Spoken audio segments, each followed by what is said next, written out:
African activist has reportedly lodged a formal complaint against 3 South African media houses for failing to disclose sponsored trips to Israel. This action aligns with growing scrutiny of journalists and public figures accepting funded visits to Israel amid its ongoing war in Gaza, which critics argue compromises journalistic independence and aligns coverage with the Israeli state narratives. Hassen Lorgat joins us now to tell us a little bit more on this. Of course, we have reached out to the publications that have been mentioned here, at least one of them, Sunday Times. We have not received a response to try and balance this conversation. We've also reached out to SANEF. They couldn't be on this afternoon. So we'll tread very carefully here, not to get ourselves in trouble as well. Hassen, thank you very much for coming on, and thank you for giving us this opportunity. How rife is this practice of bribing, cajoling, or influencing journalists?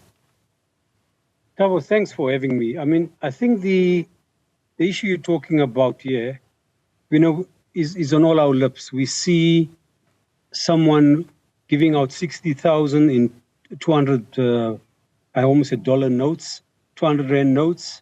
And we hear about people leasing out buildings they don't own.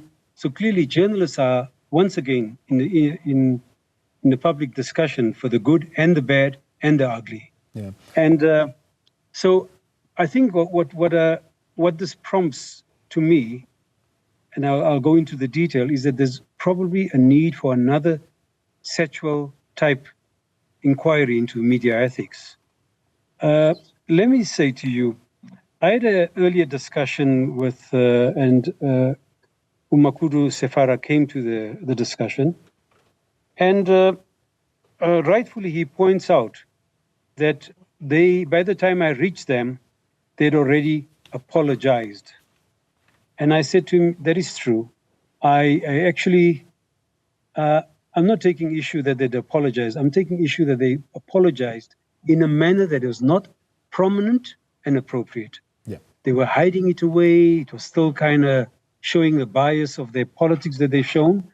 And that for me, I think the Sunday Times is one of the papers of record, the Citizen and Biz News, really, they should know better. This is journalism 101. Yeah. When you take money from an outside source to slant the news coverage, you are violating a cardinal principle of reporting fairly. Yeah. Well, but I did say... Hassen, I would say there are many motivations at play here. I mean, at the same time, you and I could have a conversation around how journalism has been suffering because of no finances. So you have forms of finances that enable journalists, for example, to travel and to be able to continue to report. So where do you draw that line? You think, Tabo, I mean, what you're saying is true. This is the pressure. This is the context, for why this happens. The press code sets a very low bar. It says, if you're taking money, do indicate where it comes from. It's such a low bar. Such a low bar. It's not a mega standard. Eh?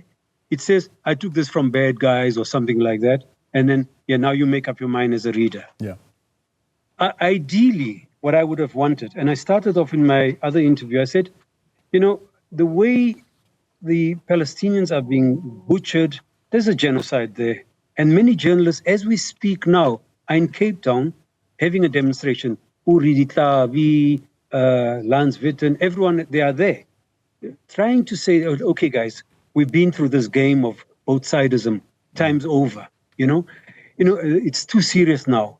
We don't demand that both-sidism when the Holocaust, the Nazi Holocaust on Jewish people was there. Or when a rapist rapes a woman in the street, we don't say, chap, why did you rape the woman? No, we try to understand it in a way. You don't get two sides in that way. What we need now is an end to the slaughter and to make sure that justice prevails. So at the heart of your complaint, I mean, are you complaining about the failure of self-regulation, or are you complaining about the weakness of the sanctions? I was saying that, Tabo, I play in this field, right? So I have to go with the rules. I said, I went by the rules and said, even by the rules, you have failed. I'm saying ideally as humans, we should be raising to a higher standard. But let's go to the rules. I've said, okay, guys, apologize in terms of the rules, right? Sunday Times, look at Facebook, look at X, all the places where these articles that you wrote about were included, apologize there as they were, but apologize upfront. And what I found that BizNews, non-member BizNews, actually was upfront. You open the article, it apologizes. I say to them that this is a non-member of the press council, doing it upfront. Then you have the Citizen, who has a dedicated section like The Guardian and others apologize. The Sunday Times one, I mean, they have an image of the Jewish victims of October 7th. And I was saying, guys, you really want to have a balance, right? You can at least in your apology show something better. But be that as it may, you know what I did? In fact, these guys actually, the novelty that I brought to this process was I saw the people that they interviewed. I said, okay, the Sunday Times interviewed these people, right? Dr. Sabri Saidam, Haviv Gur, Lieutenant General Dror, Lieutenant General Zahavi, Ruth Wasserman, you know, the name, Daniel Sedar. I said, okay, let me check which other papers interviewed them. So after that, I said, the Sunday Times already admitted they were on a junket. They put it more neatly. They omitted to tell their readers, okay? I tell the Citizen directly, Citizen, oh, sorry, we're wrong. I tell BizNews, they say, oh, we'll fix it up.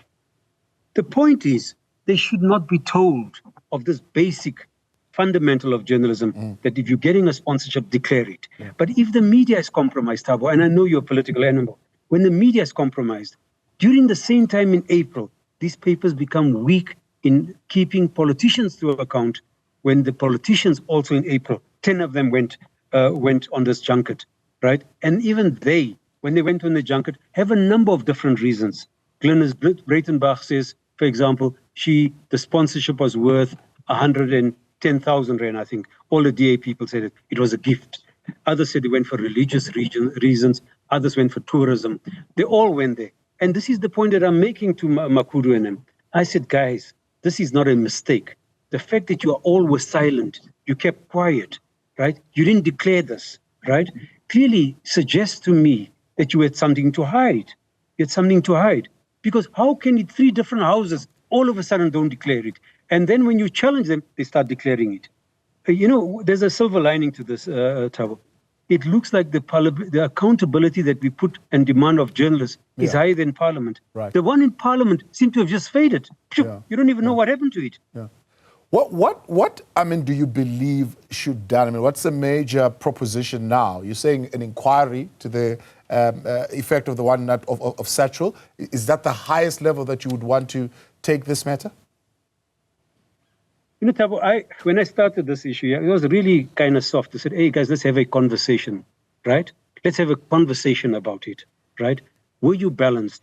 You know, Msomi, all right, Stembiso, wrote an article in November last year, and he said, this is now a year afterwards.